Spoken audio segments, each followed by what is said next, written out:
Hello, my name is Diane, and today I want to talk about all of the books that I read in February.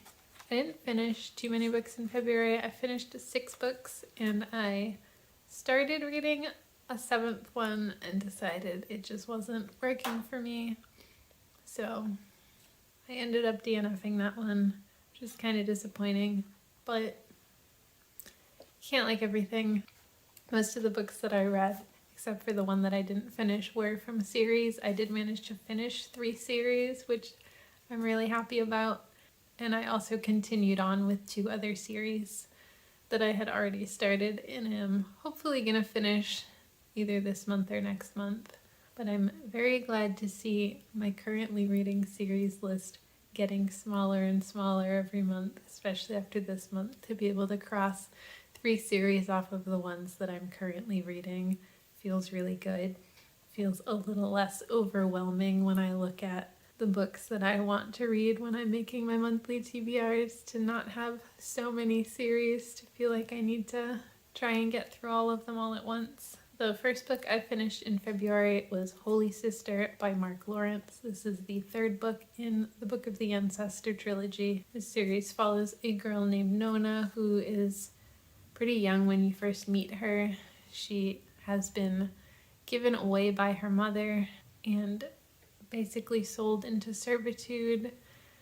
She gets into a bit of trouble and is sentenced to be hung, and is saved at the last moment by a nun and taken to the convent of Sweet Mercy, where she is basically put into school but also trained in magic and martial arts. She makes some enemies along the way, and you learn a lot about her and her abilities, and also get a little bit of her past. I loved the first book in this series, so I was really excited to continue on with it and finish it and see where everything went. I really like Nona as a main character, and I also really like the other females that are in this school, her teachers, the nuns, as well as the other girls that are her age and in classes with her. The world is very interesting and unique. It is a fantasy series, but there are definitely sci-fi elements when it comes to the world building. The further into the series you get, the more backstory about the world and how everything works, why the world is the way that it is, comes out as you get further into the series. So you get a lot more of that in this 3rd book. The only thing I didn't love as you go, Mark Lawrence tends to write dual timelines featuring one character, but you get sort of their present day and then glimpses into their past, which in the first book in his series, I really like that because you get character backstory that's given to you in little bits and pieces, and it's kind of a small snippet of their life that you're getting in flashbacks.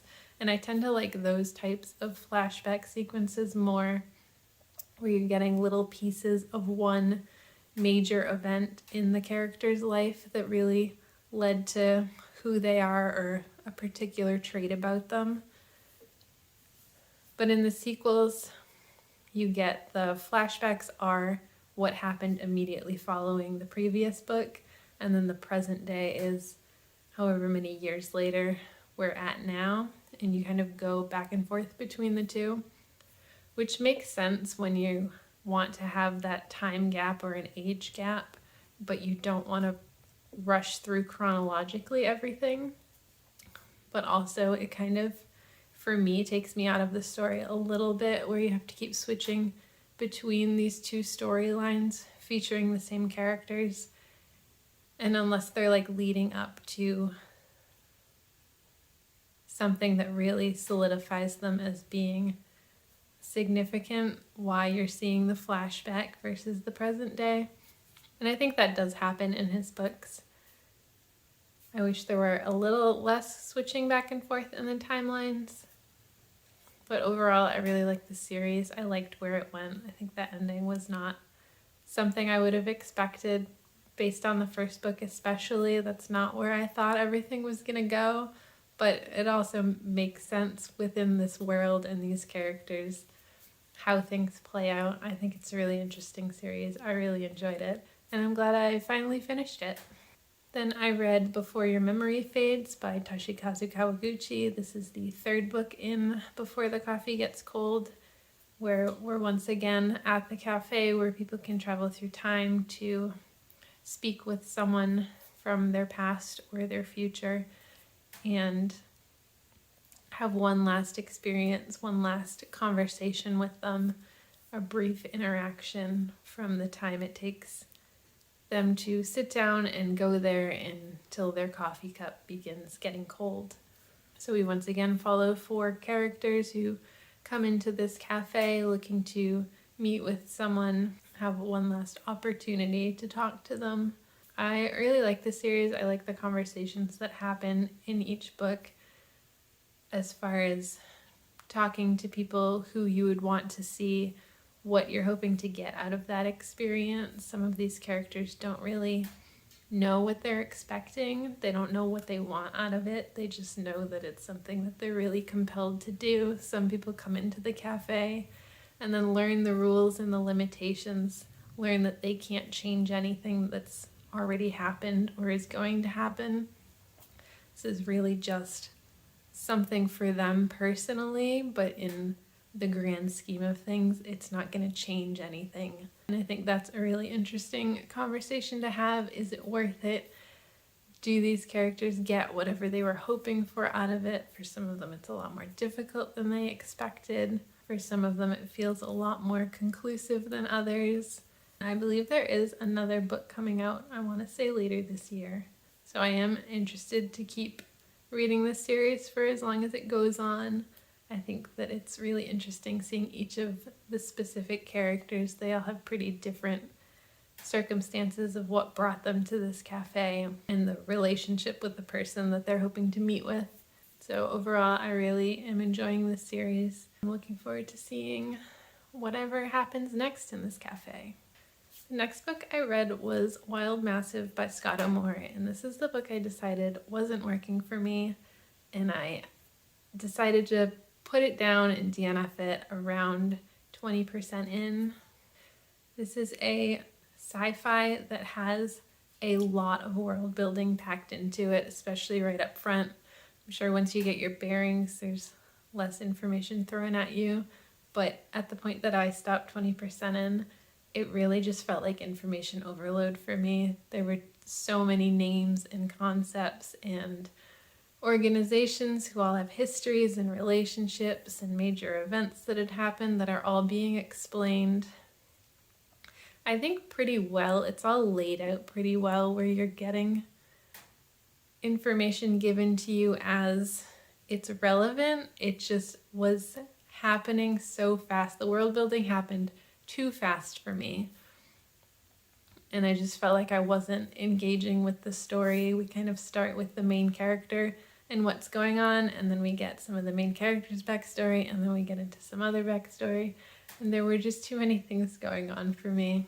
I only feel like now, almost a month after putting it down, that I feel like I've digested a lot of the stuff that I read. So I was pretty bummed that this one wasn't working for me because it is a really cool concept. It's a very interesting, rich sci-fi world. There is quite a bit of action. I also thought it was really cool that there are some more fantasy elements slipped in. There is magic within this sci-fi world, and I think that's really interesting to see. So, might be worth checking out. I still like the idea of it. It just was too much for me when I was reading it. Then I read A Storm of Swords by George R.R. Martin. This is the third book in A Song of Ice and Fire. I really enjoyed A Game of Thrones. I thought it was really engaging, really interesting. I loved all of the characters and the things that were happening within the world. And then with A Clash of Kings, it kind of pulled me out of it a little bit. I didn't love one of the new characters that was introduced, who was a point of view character. And when there are so many different perspectives happening, which is something I really enjoy, but it's kind of difficult when there's a character that you just really don't like reading from their perspective. You don't care what's going on with them, you don't like them, and you're kind of just waiting for their chapters to be over. then it makes it less of a gripping story than if you care about everyone and everything that's happening. And I was really enjoying some of the things that were happening, but then some of the things that were happening just weren't as gripping for me. It wasn't quite as compelling as the first book. I was still very interested in what was going on. I think it's a really cool world, and I like that there's so much going on.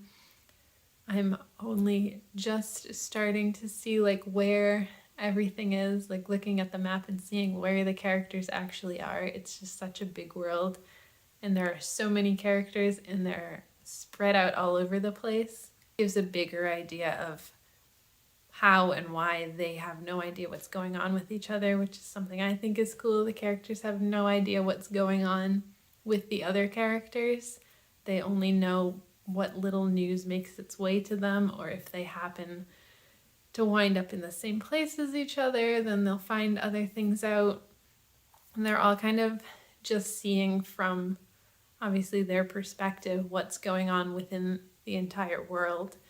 They don't know everything, and you know more than they do because you're seeing other characters, but you still only know as much as each individual character knows. Anyway, I think the third book really brought me back into it. It took a little bit of getting my footing again at the beginning of the story, and then once things started picking up and things started happening, characters are finding each other once again, reuniting with other characters. A lot of things were progressing. There were some really cool twists that happened that I was hoping for that ended up becoming an actual part of the story, so that was really exciting. I just think it's a really cool world, and it's such a big story, and those are the types of fantasy stories that I tend to enjoy the most. Then I read King of Thorns by Mark Lawrence. This is the second book in the Broken Empire trilogy. This series follows Prince Jorg, who is a teenager when we first meet him. He is leading a band of terrible people. He's a terrible person. They just go around doing terrible things. It's definitely a very dark feeling world. Nothing's particularly graphic, but it just feels very dark. Mark Lawrence really captures that dark atmosphere. He decides he's gonna go back and reclaim his right to the throne as the prince. This sets off a series of events. He goes on a much longer journey. It's not so simple as just showing up at home and saying, "Hey Dad, I'm here for my birthright." And he also sets his sights higher than just taking back his own kingdom. He wants to eventually take over as much as he can. So in the second book, we see him expanding the area that he rules after. This is, again, follows the dual timeline of seeing how things happened after the first book ended, and also seeing where he is currently, which is a few years later. This one's a lot more politically driven and relationships. You see more of his family and more of him interacting with other people rather than going on a journey. I enjoyed this one. I didn't like it quite as much as the first one, I think because it's a bit more stationary, and Jorg is still kind of a terrible person. It's not quite as compelling for me, where there's really not a whole lot redeeming about him, to be quite honest. He's just doing stuff. But I am still interested to see where this goes. Then I read both Kings of the Wild and Bloody Rose by Nicholas Eames. Kings of the Wild, you follow Clay Cooper, who used to be in a band of mercenaries. They were pretty well known in their day, and at this point when we meet them, they're all much older. They're retired. They've settled down into very different lifestyles than they used to live. They're no longer really in shape. So Clay is now married. He has a young daughter, and they just have a very simple life. And then his friend Gabe shows up, who also has a daughter now, but his daughter's in trouble. She is in a city that has been surrounded by the Horde, and no one is going to save them. So Gabe is begging everyone to get the band back together for one last adventure to save his daughter. Clay, having a daughter of his own, agrees to go. They have to go and pick up the other guys from the band who are all in other very different life situations now. You get to learn a bit about who they were before we're meeting them now and how their lives have changed since they stopped being mercenaries. Then set out on this very dangerous journey. There are a lot of encounters along the way. There's a lot of battling and a lot of musical references to our modern day. The bands are very much a parallel to rock bands going on tour. There are quite a few twists and turns along the way. I really enjoyed this. I like the balance of action and danger with the humor and more lighthearted tone that it's told in. I loved the characters. They're all very unique, but they also had a good bond together. You can tell that they've had a long history together, but also it's been a while since they've all been together, so they have a little bit of catching up to do. And I just liked seeing their journey together, seeing how they were gonna hopefully make it in time to save Gabe's daughter. And I just had a lot of fun reading this book. The sequel, Bloody Rose, I also enjoyed, but it really didn't hit as much as Kings of the Wild did. In Bloody Rose, we follow a teenage girl who is working at a tavern, and she ends up getting picked up as a bard for Bloody Rose, who was Gabe's daughter, and her band. She's now in a band, and they're going on a dangerous journey, and they need a bard to come with them and hopefully survive the journey to be able to tell their tale when they're done. The story is much more a new character entering a tightly knit group, but I didn't quite get the sense that they were as tightly knit and well developed. I didn't feel their bond with one another quite as much as I did with the band in the first book, which was my biggest problem with it. I didn't really connect with any of the characters. I didn't connect with the main character and her motivations like I did in the first book, connecting with Clay and what's driving him to go on this dangerous journey and help his friends. This is a new character that I didn't quite click with, and then her meeting and learning about these other characters is interesting, but they just didn't feel quite as well developed and interesting for me as a group, as a unit who's been together for a while. It does have a bit of a different feeling. The first book is basically a bunch of dads trying to do the best they can, even though they're not really in the same shape anymore. They're not quite cut out for what they're doing, but they're gonna try their darndest to do it. And then in the second book, it's kind of the opposite, where now you're seeing the children trying to set out on their own and establish themselves separately from the legacy of their parents. I also felt a little bit of a disconnect because of that aspect, where I didn't quite get how Rose went from who she was when we see her in the first book to who she is and how she's feeling now. So, I don't know. Loved the first book, Kings of the Wild. Enjoyed Bloody Rose, but I didn't love it quite as much. There's a third book coming out that I am looking forward to. I'm definitely going to read that when it's out. I'm not sure who it's going to end up following or how it's going to tie in to the other stories that we've already gotten in this world. So I am interested to see that and how everything in this world wraps up. So that is everything I read in February. Wasn't quite as many books as I was hoping to, but I am very happy with everything I read. Even the book I didn't finish, I'm glad I tried it. And the things that I did finish, I really enjoyed. I'm glad I'm finally wrapping up series and continuing on with series. Hoping to keep that up going forward. Let me know what the best book you read last month was. Thanks for hanging out with me, and I'll see you next time.